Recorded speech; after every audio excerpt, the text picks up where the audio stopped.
मी बोलतो ते ऐकायला की व्हेरी गुड. तुम्ही आता कंटाळा असणार, भूक लागली असेल, वडा खा लागला बरोबर.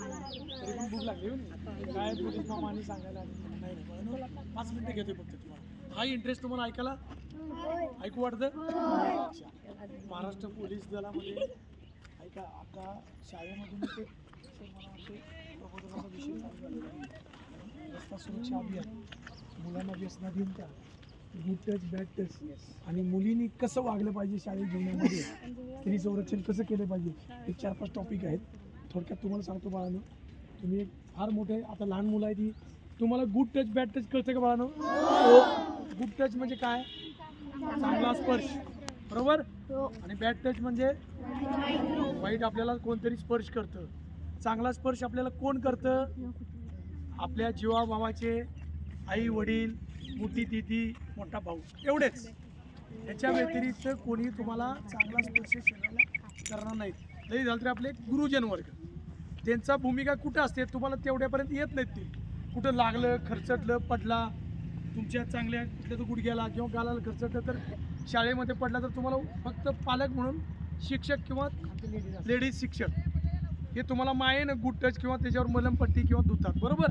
एखाद्या वाईट भावनेनं, एखाद्या कुठल्या परस्त्रीनं किंवा परमुलग्यानं किंवा गुंड प्रवृत्तीच्या माणसानं आपल्याला टच केला तर आपल्याला काय होतं? तो बॅड टच आहे. त्यानं आपलं काय होतं? घबराट निर्माण होती.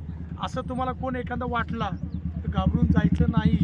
तुम्ही तात्काळ आपल्या आई वडिलांना किंवा मोठ्या भावाला, दिदीला की वारंवार हा व्यक्ती येतो किंवा वारंवार मोठा दादा आपल्या अनोळखी आहे, जरा मला असं टच करतो किंवा काहीतरी अश्लील बोलतो किंवा असं गालाला हात, असं काय असलं वेदना होत असेल तर तुम्ही घाबरू नका. तुम्ही जरूर तुमच्या आई वडिलांना किंवा शिक्षकांना सांगा बरोबर आहे. त्यानं काय होतं? तुमच्या विपरीत आरोग्यावर परिणाम होतो की तुम्ही घाबरून जाणार. मी कसं सांगणार म्हणणार, सांगायला लागलं तर तुम्ही आतल्यात गुटकणार, गुटकून चालणार नाही बाळांनो. तुम्ही ते परत तुम्हाला संकट ओढवणार, तुम्ही आजारी पडणार. मग घरातल्यांना काय वाटणार माझी मुलगी बाबा लहान आहे अशी आजारी का पडली, ते निरागस का झाली, तुमच्या चेहऱ्यावरचा हावभाव आई वडिलांनाच कळतं, शिक्षकांनाच कळतं. दुसऱ्याला गुन्हा कळणार आहे का? मग त्यांचे हावभाव जर तुम्हाला जाणवले तर तुमचं आरोग्य पण डिस्टर्ब होणार. त्यामुळे लागलीच ही गोष्ट तुम्ही सांगा. आणि एखादा जर तुम्हाला वाटत असेल आपल्या जवळीक करतोय किंवा वाईट चुकीच्या मार्गाने येतो तर तुम्ही बाजूला राहा किंवा ओरडा, दंगा करा की बाबा हे व्यक्ती माझ्याजवळ येतोय सारखा वारंवार. तोंड तरी चांगला आहे की नाही आपलं? किंकळू शकताय की नाही? मोठा आवाज काढू शकताय की नाही? ओके. दुसरी गोष्ट, मुलींनी आता मला वाटतं 7वी 8वी 9वी तुमच्या मुली किती वर्गात आहेत काय? 7वीपर्यंत. तुम्ही पण मुलींनो बघा, शिक्षण घेत असताना वर्गामध्ये शिकत असताना आपल्या वाईट प्रवृत्तीचे जे आजूबाजूला फिरणारी संकट आहेत बरेच, तुम्हाला बाजारपेठे आईवडिलांच्यावर जाणार किंवा बाजारमध्ये जाणार किंवा स्टँडवरती किंवा कुठं आता उद्यानामध्ये गेला, एखादा प्रसंग आला की तिथे काहीतरी वाईट एखादं कृत्य घडत असेल, लगेच शिक्षकांना तुमच्या बुद्धीची आकलन आमच्यापेक्षा शार्प आहे, शिक्षकांच्या निदर्शनाला आणून द्या. असं मुलं इथं टवळकी बसलेले आहे, आम्ही इथं गार्डनमध्ये आस्वाद घ्यायला आम्हाला त्यांचा उपद्रव होतो, तर ते पण तुम्ही लागली सांगित जावा. घाबरू नका, कुठलीही गोष्ट आपल्यापासून लपून ठेवू नका, सांगायला शिका. आपले आई वडील पहिले गुरु, दुसरे गुरु तर आपले शिक्षक असतात. आयुष्यामध्ये आपल्याला 2च गुरु आहेत. देव तर सर्वश्रेष्ठ आहे, पण सजीवमध्ये तुम्हाला जे 2 गुरु भेटतात, आई वडील, माता पिता आणि शिक्षक आणि तुमचे लेडीज शिक्षक. याच्या व्यतिरिक्त आपल्याला कोणी आपले मोठे गुरु नाही आहेत. त्यांना काय असेल अडचण तुम्ही सांगत जावा. दुसरी गोष्ट, आपल्या घरामध्ये गाडी वगैरे असते, वाहन असतं, आपल्यापेक्षा मोठा दादा किंवा मोठी दिदी गाडी चालवत असेल तिला पण तुम्ही समजून सांगा.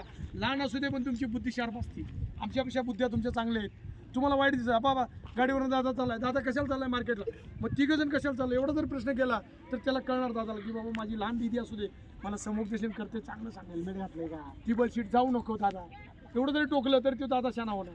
किंवा डोक्याला हेल्मेट आहे का, ती गाडी आपली सुस्थितीत आहे, जरा गाडी चालवताना बंद पडती वारंवार, दादाला म्हणायचं जरा मिस्त्रीला तर दाखव. बघा बारीक सारी गोष्टीतनं तो आघात होत असतो. त्याच्यापासून तुम्हीच त्याला आता भावी जीवनामध्ये तुमची पिढी जी जागृत आहे ती चांगली आहे, चांगली तुम्ही समाजापुढे वावरणार, चांगलं तुम्ही समाजापुढे आणून देणार, तेच दादा भविष्यामध्ये चांगलं आपल्याला फाउंडेशन आहे. पाहणे तुमच्यापासूनच जागृत झाली पाहिजे, समजलं. आणि मुलींना पण सांगतो, रस्त्यानं किंवा शाळेमध्ये एखादी मुलगी आपली असते मैत्रिणी, एखादी काहीतरी खोड काढणारी असते, कुठेतरी वेणीवड, कुठेतरी तिचं काच बटन असते, हास्या करायचं नाही एकमेकीबद्दल.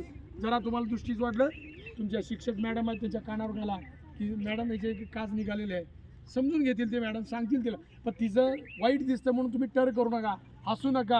ह्याच्यातनं तुमच्यामध्ये वैमनस्य होईल, दुश्मनी निर्माण होईल, तिच्या मनात तुमच्याबद्दल कलह येईल. एखादी मैत्रीण आपली असती बाबा गरीब घराण्यातली असती, चुकून राहिलेलं असतं, बेनी माणसानं चुकून वेग त्यातनं पण उत्पन्न होतं, वाईट प्रवृत्ती निर्माण होती. लक्षात ठेवा बाळांनो.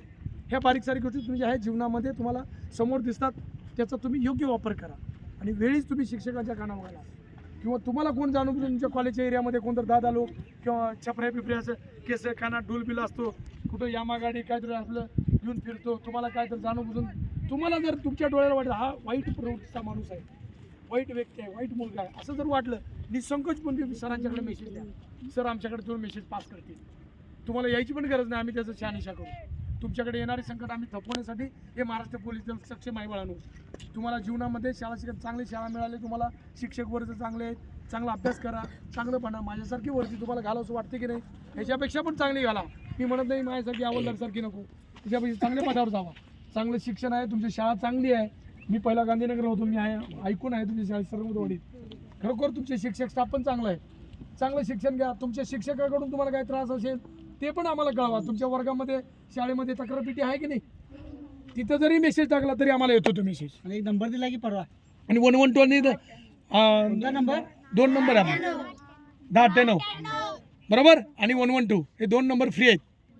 तुम्हाला समाजामध्ये किंवा गल्लीबोळात एखादं संकट घडलं, एखादा अपघात झाला, तुमच्या पद्धतीने, आम्ही म्हणत नाही की तुम्ही एकदा